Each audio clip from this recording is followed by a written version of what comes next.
Hey, Darin Mangum here, the PPM attorney. Today I wanted to talk about pricing your offering or pricing your securities that you're offering to your investors. A common question that I get is, how do I price my stock? Or if I'm selling LLC membership interest in my company, or if I'm selling units, what do I sell them for? Do I sell them for $1 a piece, 50 cents? Do I sell them for $1 million a unit? Or, there's a variety of different ways to price securities. And so what I tell clients is, you really just need to take a step back and look at two key things. Number one, you have to look at what we call your cap table or your capitalization table, which is basically a summary of the ownership structure of your company, okay? And you have to say, okay, what does it look like today? Who owns what?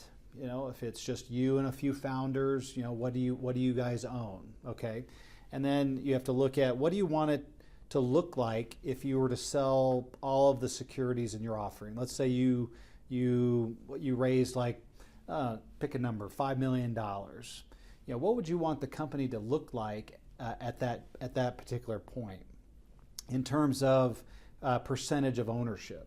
Okay, and so that way you can sort of back into the answer as far as okay, well, if we're raising $5 million and at the end of the day we're going to be giving up, say, we think we're worth $20 million, and so at the end of the day we're going to be giving up 25% of our company for that $5 million, right?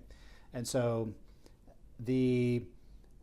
so we need to definitely say, so you need to take a look at that. And so what does that look like on a per unit basis, or maybe if you're a stock corporation, what does that look like in terms of shares? And so if you have, let's say a million shares outstanding, you just do the math and say, okay, well, if we're going to be raising so much money and we're going to give up so many percentage of ownership, then obviously that translates into a price point per share, right?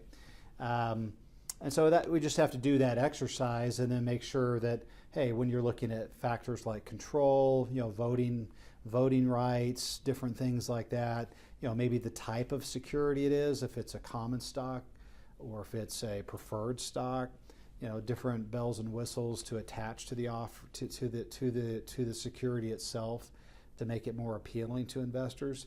Those are factors that you can certainly do some scenarios on and figure out how that shakes out. The second thing that you need, I mentioned the cap table and playing around with that to try to determine what to price your security at. But the second thing is your financial pro forma or financial projection or financial forecast as to, okay, if we do reasonably well in our business plan, if we're able to do X, Y, and Z, what does that look like in terms of revenue? What does that look like to the bottom line to investors if we were to say sell 25% of the company for this amount? So that may certainly play into that figure, especially if you're doing a limited partnership and you're just doing, or if you're doing an LLC and you're doing like a sharing arrangement, like in a private investment fund. You run through a couple of those scenarios and you say, okay, how does this shake out? Because you definitely want to make sure that the investor gets a fair shake. On the other hand, you don't want to give away the farm either and wind up, for that first $5 million that I got, I basically sold half my company. It's funny, you see people that, entrepreneurs, they call me up and say, hey, Darin, I'm all excited. I just got this VC investment for, $5 million, $10 million. I said, oh, that's great. What are the terms? Oh, well, some sort of preferred stock thing. I really didn't look at the details, right? That's like, well, the devil is in the details because, there may be some clawback provisions. There may be some, senior redemptive rights that they have that, okay, in the event the company is sold, they get, certain a certain percentage return on their money. And then at the end of the day, you may lose control if you don't hit certain benchmarks. And so, certainly, by you structuring your own terms through your own PPM, which is what I help clients do, you definitely are in the driver's seat as far as what you feel your value is. And you basically, obviously you still have to, sell that and believe that and sell that to the investor with a straight face, but still you're the one that's dictating those terms instead of having those terms dictated back to you. So those are some factors to think about when you're talking about pricing your offering. How much to sell, per share or per unit, depending on how much you're raising, whatever. Certainly I'm always available to walk you through that process, run some hypothetical scenarios. I'm always happy to do that.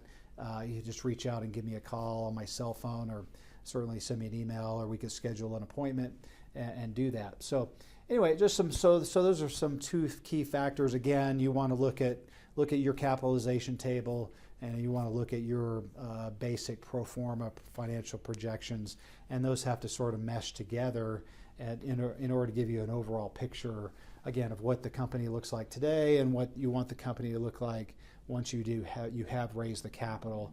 And so, with those factors put in place, I think you're certainly ready to do a PPM. You're certainly ready to put an offering together and get in front of investors. So anyway, feel free to reach out and give me a call. Again, thank you for watching.